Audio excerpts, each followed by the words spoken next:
Number 2 top most wanted person, regional level, arestado sa Kalinga.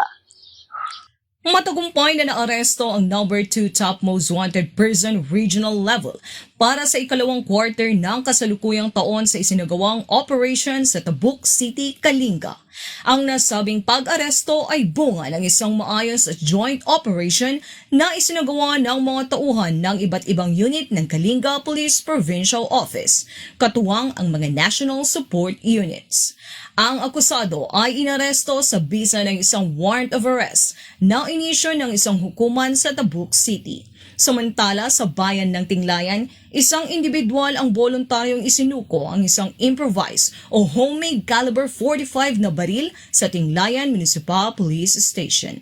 Ang mga nabanggit ay bahagi ng pinaigting na pagpapatupad ng simultaneous anti-criminality law enforcement operations o SACLEO sa lalawigan, ay patunay sa dedikasyon at determinasyon ng kapulisan upang mapanatili ang kapayapaan at kaayusan sa komunidad tungo sa bagong Pilipinas.